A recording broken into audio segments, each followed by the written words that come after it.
Satu, alladzina hum fi salatihim khashi'un.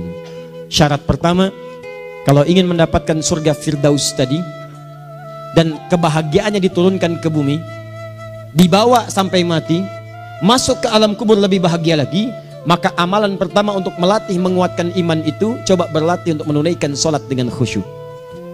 Kalau Anda kerjakan benar sholat ini, maka apa yang Anda dapatkan? Teman-teman ingat betul, saya mau tanya sebentar.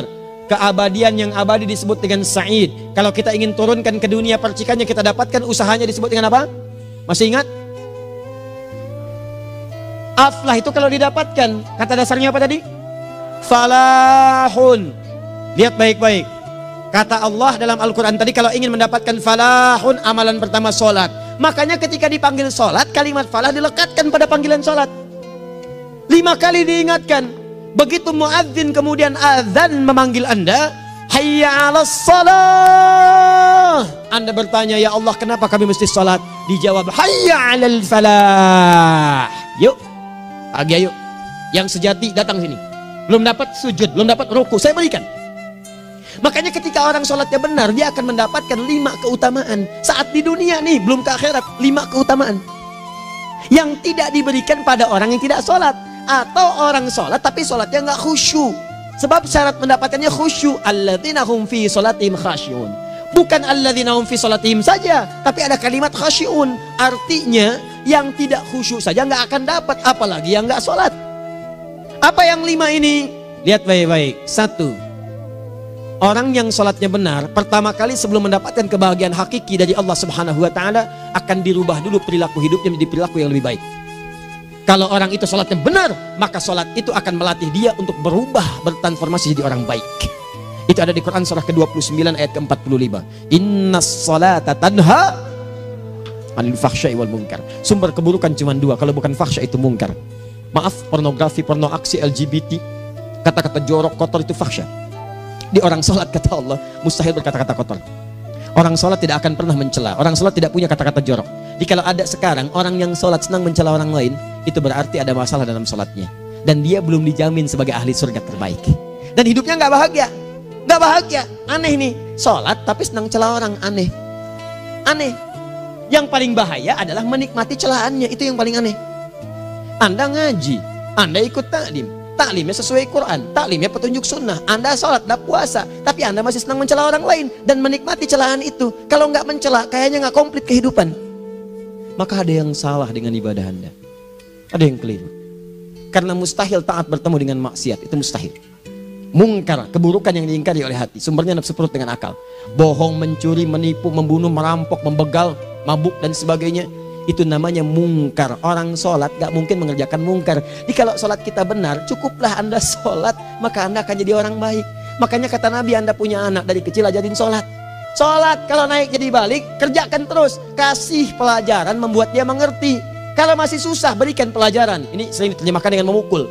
Mukul di Arab beda dengan konteks mukul sekarang. Mukul di Arab tuh ngasih pelajaran supaya ngerti. Anda bisa terjemahkan dengan konteks lain. Uang jajannya tahan, yang kesukaannya simpan dulu. Bisa dengan konteks kekinian. Tapi poinnya, kenapa anak Anda dari kecil ajarin sholat, sampai kenalkan dengan masjid, ajari 3 tahun bawa ke masjid, kenalkan dengan masjid. Gak ada masalah lari-lari itu sebelum waktu sholat. Kenalkan dulu. Dulu orang-orang tuh begitu, sebelum waktunya dikenalkan, jalan, begitu lari, biarin dulu. Setelah itu diberi pengertian. Nah, ini bukan tempat berlari, yang berlari di sana nanti, yang di sini nanti akan ada orang-orang baik semuanya. Terus anda lihat berbaris, baris rapi. Kalau pengen baik ikutan baris nanti. Terus nanti ada yang mimpin di depan, namanya imam. Imam itu siapa ya? Tetangga kita bukan yang Pak Imam, bukan. Kalau tetangga kita namanya Imam S. Arifin. Kalau yang ini imam sholat namanya. Imam sholat itu nanti akan pimpin menyembah Allah. Allah siapa ya? Allah itulah yang memberikan ayah rizki. Allah itu yang memberikan ayah rizki sehingga bisa beli tobot buat kakak, beli robokar poli. Ini yang poli, ini yang embers, ini yang heli. Ini dulu kakak semuanya tuh. Yang kasih Allah. Nanti kalau kakak bagus bisa ikut rapi di sini. Allah akan senang, akan ditambah lagi oleh Allah. Oh begitu ya. Datang, begitu caranya. Ini bukannya waktu sholat belum dikenalin tadi bawanya main-main di masjid. Bahkan ada yang agak repot lagi, di rumahnya susah diatur, dibilang, kamu ini susah diatur, main sana ke masjid, disuruh main, ya main di masjid. Yang salah bukan anaknya, orang tuanya. Apa rahasianya anak itu disuruh ke masjid, suruh sholat? Rahasianya, begitu anak itu sholat dengan baik, maka dia akan tumbuh jadi anak baik di kemudian hari. Itu maksudnya. Nah, sekarang saya agak bingung ini, pendidikan TK sekarang salah sih enggak, cuma saya agak bingung mikirnya. Ini anak belum diajarin sholat, udah diajarin manasik. Itu bagaimana cara berpikirnya Ferguson? Agak repot saya mikirnya tuh. Ya, walaupun salah sih enggak, cuma saya bingung gitu. Kenapa nggak dikerjakan tahap yang pertama dulu? Tangga itu kan berurutan, nggak bisa Anda lompat langsung ke 5. Kan 1, 2 belum terlewati. Jelas ya? Nah, ini gambarannya. Sholat nih. 1 pasti baik. Ini kalau sekarang sholat, lisan belum baik, mata belum baik, sampai ke kaki, berarti ada yang salah sholatnya tuh. Ada yang nggak tepat. Tangan sembarangan, snack orang ngambil. Awas. Tuh sendal orang, mau wudhu nggak ada sendal, pakai sendal orang. Udah bilang belum? Kehujanan pakai payung orang. Udah bilang belum? Ya kan gampang Ustaz. Ini kan juga mungkin diikhlaskan karena Allah. Ya ikhlas, cuman pakainya belum minjam. Bagaimana kalau sedang pegang payung itu keluar, Anda meninggal? Nah, coba mikirin ke situ. Coba ke kantor. Kalau didorong proyek yang nggak jelas, minta tanda tangan, pikirin dulu bagaimana kalau meninggal. Kemarin saya sama teman-teman artis, saya katakan begini, Anda ya, kalau Anda mengaji dengan saya, jangan pernah menerima peran maksiat. Walaupun itu sekedar adegan, tapi itu maksiat. Kalau bayangkan ketika Anda memerankan itu, Anda diwafatkan oleh Allah Subhanahu Wa Taala. Maka demi Allah saya katakan tidak ada faedahnya Anda ngaji sekarang, ngaji besok. Ketika Anda menerima peran itu, Anda wafat dalam keadaan bermaksiat di hadapan Allah Subhanahu Wa Taala. Maka saya pun katakan pada Anda, ayo belajar yang betul, pahami, bangun sholat, belajar, dalami seperti orang tua kita dulu. Tinggalkan nyontek, budaya yang nggak jelas. Rasakan ketika nyontek Anda wafat, apa yang Anda dapatkan? Di Libya itu kalau nyontek, di Libya ya, saya pernah sekolah di Libya nih, itu kalau nyontek dibiarin aja dulu. Dan rekornya 100% ketahuan. Begitu sudah selesai, cuma jeda 2 jam, langsung ada panggilan. Si Fulan silahkan datang ke kantor. Apa yang disediakan di kantor sudah siap. Anda diberi waktu 2 jam dari sekarang, siapkan beres-beres koper Anda. Di sini tertulis Anda akan pulang. Tiketnya sudah lengkap, dikawal 2 orang. Dituliskan di situ anak ini nyontek gak boleh kembali ke sini. Libya. Gak ada, zero tolerance bagi yang seperti itu. Keluar. Kami gak terima di sini. Harusnya begitu. Gak ada faedahnya. Yang kita butuhkan amalan dari ilmu, bukan nilai-nilai itu sementara. Gak ada. Sudah. Nah ini akhirnya begini kualitasnya nih. Tertulis di ijazahnya bagus, cum laude, IPK-nya 4, tapi gak ada aplikasinya. Yang pintar banyak, kita butuh yang baik, pintar yang baik. Sekarang yang pintar banyak, kepintarannya dipakai untuk nipu orang. Itu yang bahaya. Ahli hukum banyak yang dihukum. Ahli ekonomi tidak bisa mengangkat perekonomian. Apa yang salah? Apa yang salah? Ini yang jadi persoalan. Tapi dasar manusia begitu di sidang mulai pakai peci, pakai baju koko, pakai tasbih, dan pakai kerudung. Luar biasa. Nih 2. Orang kalau sholatnya benar, Allah akan berikan ketenangan dalam jiwanya. Tenang hati. Jangankan musibah kecil, musibah paling besar pun tenang aja dia. Tenang, dia paham rumusnya. Allahu Akbar. Turun Quran. Surah ke-13 ayat ke-28. Ala bidzikrillahi tatmainnul. Yakinkan pada dirimu zikir kepada Allah membuat hati tenang. Di antara turunan zikir amalannya adalah sholat. Dari mana taunya Quran surah ke-20 ayat ke-14. Innani anallahu la ilaha illa ana fa'budni wa aqimis salata li dzikri. Saya Allah, kata Allah ke Nabi Musa. Tidak ada Tuhan selain saya, sembah saya. Bagaimana menyembahmu ya Allah? Tunaikan salat sebagai zikir kepada saya, zikir. Nah, maka kalau Anda sedang tidak tenang, ayo ke masjid. Banyak zikir itu, baca Quran zikir. Quran surah 15 ayat 9. Inna nahnu nazzalna dzikra. Kami turunkan Al-Quran sebagai zikir. Jadi kalau Anda sedang baca Al-Quran, Anda sedang berzikir. Ibu kalau sedang nggak tenang, Bu, gelisah, nggak enak, nggak usah mengeluh, apalagi bikin status gak karuan. Ibu wudhu, ambil mushaf baca. Begitu sedang baca ada ketenangan dalam jiwa. Berdoa, zikir. Kalau sedang nggak tenang, besok ada proyek, doa dulu. Doa itu memberikan ketenangan. Makanya doa disebut dengan zikir. Quran surah ke-7 ayat 205. Wadhkur rabbaka fi nafsika tadarruan wa khifatan wa dunal jahri minal qaul. Ayo berzikir, minta kepada Allah dengan segenap jiwamu, mohon dengan penuh ketawaduan. nanti ketenangan diberikan. Menghafal Quran, baca itu zikir. Quran surah ke-54 ayat 17, 22, 32, 40. Walaqad yassarnal Qur'ana lidzikri fahal min muddakir. Menyebut nama Allah, Al-Asmaul Husna itu zikir. Sedang ada persoalan, ya Allah, ya Allah, ya Allah, ya Rahman, ya Rahim, ya Malik, ya Qudus, ya Allah, ya Allah, ya Allah, ya Allah. Zikir. Dalilnya Quran surah kedua ayat 152. Fadhkuruni adzkurkum. Sebut namaku, zikir. Apapun akan mengingatmu. Gimana menyebutnya? Ditafsir di Quran surah 17. Ayat keberapa? 110. Qulid Allah awid Rahman ayyamma tad'u falahul asmaul husna. Sebut nama Allah. Itu menenteramkan pada jiwa. Sedangkan sholat gabungan dari semua zikir tadi. Bukankah dalam sholat Anda baca Al-Quran? Bukankah dalam sholat Anda menghafal Al-Quran? Bukankah dalam sholat Anda berdoa? Bukankah dalam sholat Anda istighfar? Anda mohon digabungkan semua itu. Amalan sholat menggabungkan semua jenis zikir. Masa Anda nggak tenang juga? Makanya sholat, jangankan sholat ya, tempat sholat itu yang menenangkan. Tempat sholat, tempat paling tenang di muka bumi. Kalau nggak percaya silahkan ya, Anda sebelum masuk ke Istiqomah ini, begitu Anda masuk kan perasaannya beda kan? Lain. Silahkan cek, kalau cari ketenangan datang ke masjid. Masuk, wudhu masuk, sholat 2 rakaat, tenang. Dekat kipas angin, saking tenangnya, plek ngantuk tidur. Beneran. Enak. Makanya saat Ramadan kalau orang pengen cari ketenangan, lihat. Di perusahaan-perusahaan penuh tuh musola, pada tidur. Ya, mengamalkan hadis palsu. Ya, dia musoim ibadah, tidurnya orang puasa ibadah, hadis palsu. Nah, itu teman-teman. Itu gambarannya tiga. Orang yang salatnya khusyuk benar, itu dijamin langsung oleh Allah Subhanahu wa taala akan dimudahkan semua urusan hidupnya termasuk rezekinya. Ini yang saya katakan. Jadi saya katakan tadi, di akhirat ini, di surga, rezeki tinggal ngambil. Anda kalau benar sholatnya, itu langsung dijanjikan oleh Allah. Rezeki itu nggak perlu Anda banyak pikirkan. Ikhtiar sedikit, datang. Bahkan dari sisi yang tidak Anda duga. Apa dalilnya? Quran surah ke-65 ayat 2 dan 3. Ditafsir di Al-Baqarah ayat 2 dan 3. Wa may yattaqillaha yaj'al lahu makhraja.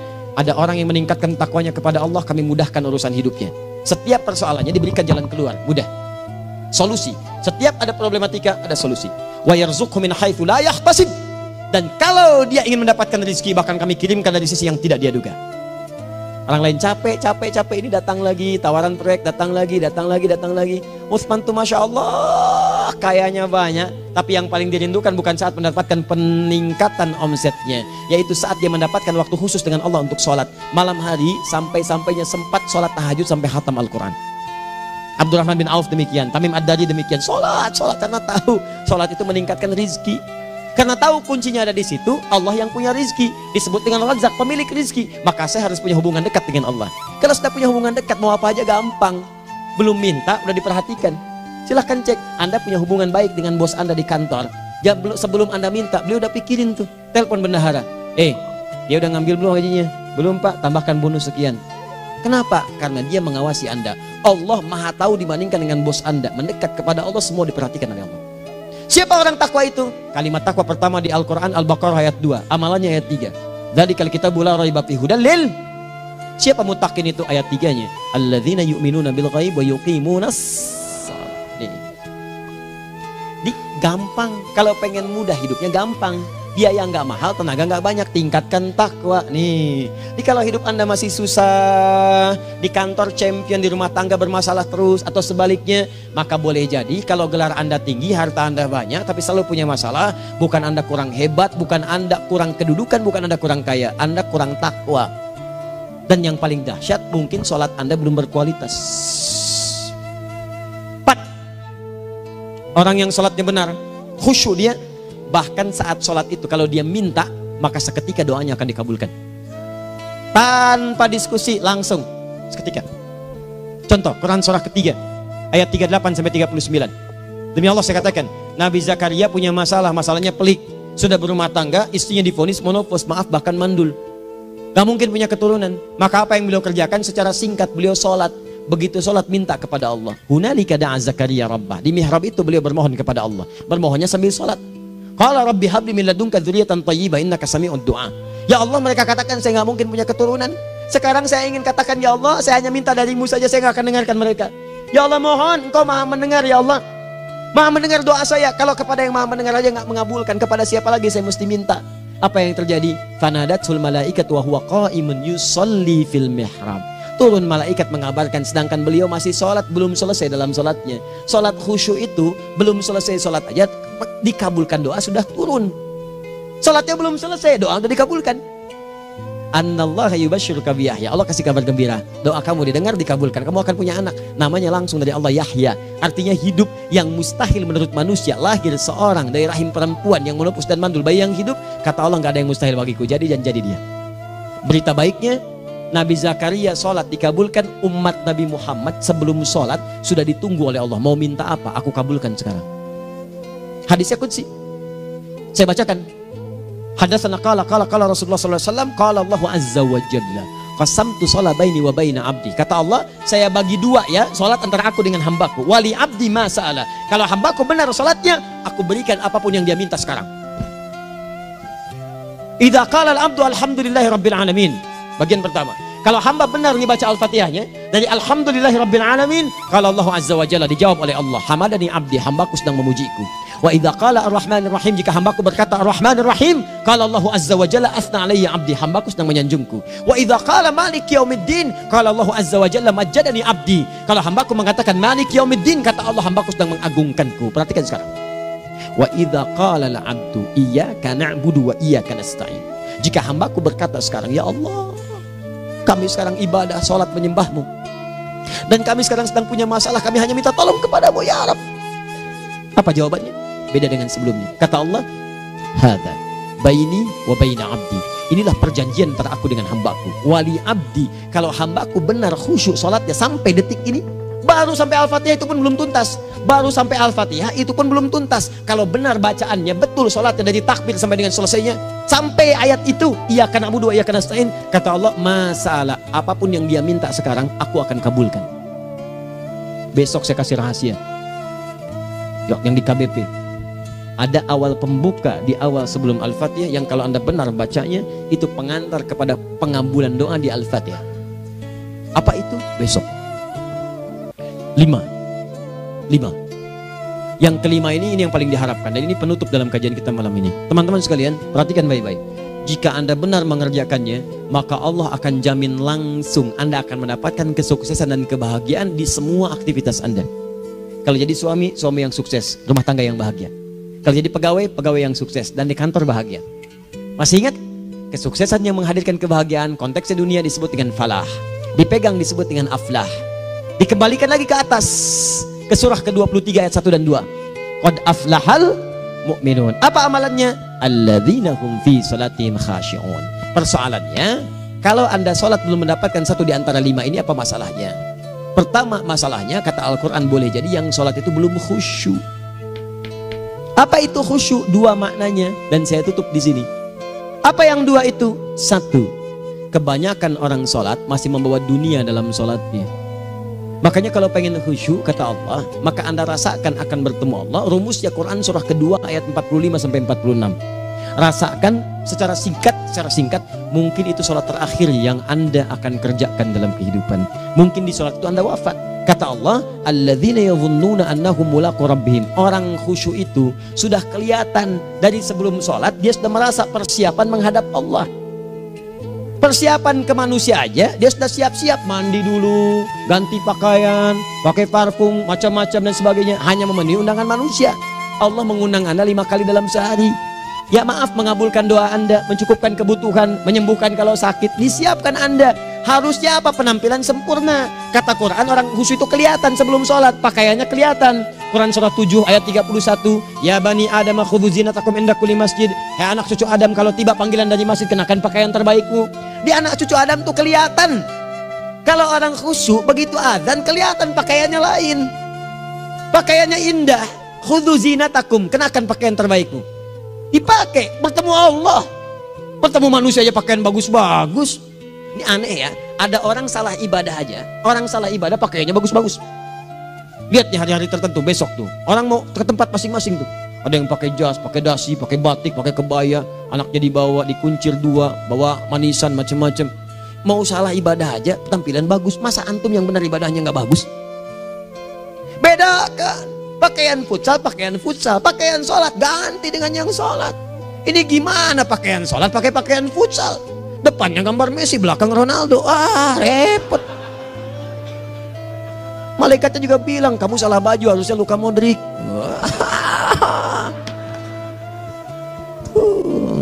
Apalah saya.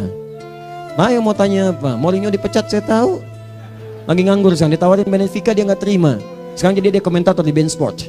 Nanti sebentar lagi dia akan komentari laga Saudi dengan Qatar dan komentari laga Arsenal dengan Ipswich. Digantikan oleh Solskjaer. Dia super sub dulu. Ya, super sub. Ya, the baby assassin, ya pembunuh yang berwajah baby face. Masuknya di akhir-akhir. Gol. Sekarang melatih dia 5 kali kemenangan, belum kalah sama sekali. Saya hafal itu. Tapi masih di urutan ke-6. Tapi jaraknya ke yang ke-4 itu tinggal 3 poin lagi. Hafal saya. Liverpool tahu cuma 4 poin sekarang bedanya. Kemarin 7 kalah 2-1 sama Manchester City. Walaupun banyak analisis yang menyebutkan mungkin itu diberikan saja gitu kan. Karena ada yang lain-lain. Hafal kedua Manchester City. Hafal saya. Ayo mau tanya apa lagi? Tottenham Hotspur ke bawahnya. Ada Chelsea, ada Arsenal, baru kemudian Manchester United. Liga Italia, wah udah gak kekejar Juventus. Ya, apa lagi? Dan seterusnya lah. Gak ada ujungnya bahas yang begituan. Jelas ya? Maksud saya, Anda tanya itu saya jawab. Tapi tidak menghilangkan ibadah kita yang lain. Dan apa ruginya? Ya tahajud dah. Apa yang bisa dikerjakan besok, lihat besok. Ya kan tahajud kan bisa besok. Ada orang tahajud jam 10 pagi? Gak ada.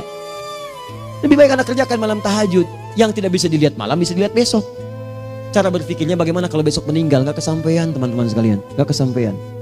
Nah maka dari itu, Anda kalau mau ada panggilan sholat, siap-siap baju yang bagus. Terus sempurnakan. Anda panggilan orang mandi. Panggilan Allah, buka Quran surah 5 ayat 6. Sempurnakan wudhu.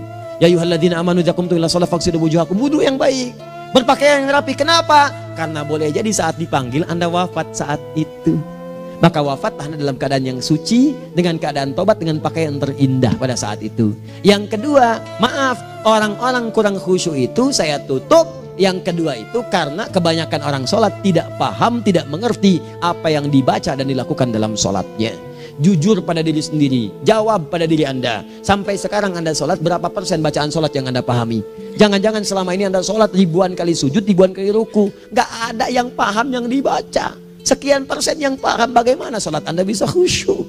Pekerjaan Anda dipahami, urusan akhirat Anda gak dipahami. Di mana cara berpikirnya? Aku yang bagaimana atau engkau yang harus bagaimana? Ya, coba berubah. Nah ini baru satu amalan, belum yang lainnya.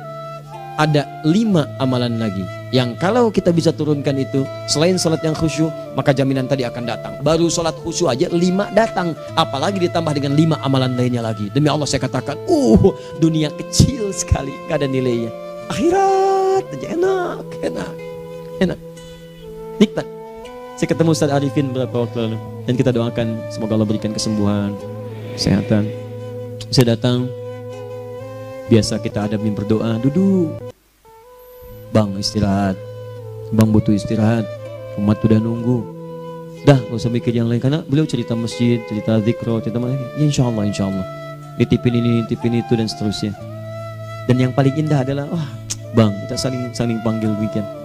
Nikmat, gak ada yang senikmat ini. Zikir, Allah, doa. Nah bayangkan sakit tapi masih nikmat gitu. Nikmat. Iya bang, saya paham. Istirahat dulu. Banyakkan nanti orang jengkuk. Saya pamit dulu ya, supaya bisa istirahat, supaya tenang. Lama kita pegangan tangan, ngobrol, saling mendoakan. Itu nikmat. Dan cara berpikirnya kalau sudah pakai iman, semua nikmat. Ada uang nikmat, gak ada uang nikmat, sakit nikmat. Karena cara berpikirnya lain. Nanti kita bertemu lagi, saya terangkan pada Anda. Dan saya contohkan satu kisah. Bahkan ketika ada orang yang diuji Allah dengan ujian yang sangat luar biasa, yang menurut sementara orang itu ujian sangat luar biasa menggetarkan jiwanya dan susah untuk bertahan, tapi orang ini nikmat saja menjalaninya. Nikmat. Ada yang di rumah tangga, ada yang di macam-macam. Contohnya banyak. Satu contoh saya berikan di malam ini. Sekali suami istri, wah luar biasa.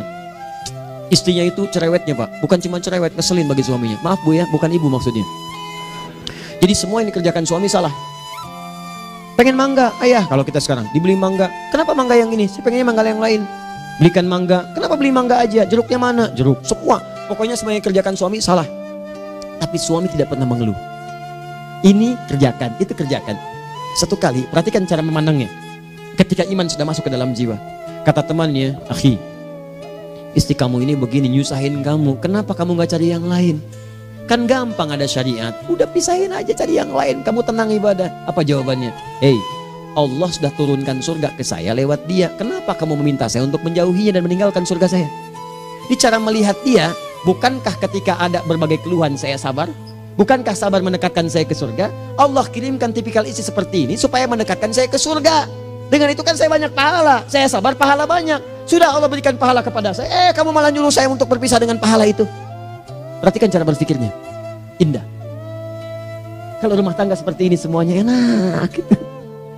Suaminya biasa-biasa, istrinya cantik, luar biasa. Begitu berdandan kelihatan kata suaminya, Masya Allah, wajahnya tak berpaling, mata tak berkedip. Kata istrinya, ya zauji madhabik, sayang kamu kenapa? Wallahi syakiran lillah bihadari, demi Allah aku bersyukur mendapatkan istri secantik kamu. Kata istrinya, nahnu fil jannah zauji, kita berdua di surga. Kata suaminya, kok bisa begitu jawabanmu? Iya, kamu bersyukur dengan keadaanku, aku bersabar dengan keadaanmu. Catat. Bukankah orang syukur dan sabar di surga? Tuh lihat canda-canda orang-orang soleh itu begitu. Nikmat ketawa walaupun nyelekit di hati. Cuman bawaannya enak gitu. Nah, nanti itu ada tuh, nanti saya turunin tuh. Yang di rumah tangga, yang ini, yang itu nanti. Kapan? Pertemuan berikutnya. Ya, jadi kita cukupkan dulu di malam ini apa yang kita pelajari supaya nanti nggak terlampau banyak kita dapat materi. Cuma sayang sedikit mengamalkan. Saya sudah tuangkan di sini. Banyak saya tuliskan termasuk di keluarga, di macam-macam. Ini saya tulis tapi silahkan Anda baca. Kalau ada manfaat silahkan dapatkan. Kalau ada yang kurang silahkan sampaikan untuk dikoreksi. Semoga Allah muliakan kita semua insya Allah. Sekali lagi, perbaiki hidup. Jangan banyak mainnya. Dan sudah, jangan banyak membuang dengan yang sia-sia apapun yang dihadapi. Sekali lagi, tolong jaga kondusivitas, bantu negara kita, ketertiban, keamanan. Kalau saya menyampaikan sesuatu ada singgungan dengan yang kekinian, itu maksudnya koreksi masukan-masukan supaya diperbaiki. Tapi tetap dalam urusan pemilihan kita punya pilihan masing-masing yang tidak boleh dipaksakan. Jelas ya? Baik, jadi ya saya sampaikan sekali lagi. Pertama, pilih mana? Anda dipaksa harus ikut, atau yang kedua, kita bebas memilih sesuai. Dah. Sudah ya. Jadi kita akhiri. Subhanakallahumma bihamdika asyhadu an la ilaha illa anta astaghfiruka wa atubu ilaik. Wa akhiru da'wan alhamdulillahirabbil alamin. Berjumpa besok sesi terakhir fikih ikhtilaf di Masjid Ar-Rahman Kota Baru Parahyangan. Assalamualaikum warahmatullahi wabarakatuh.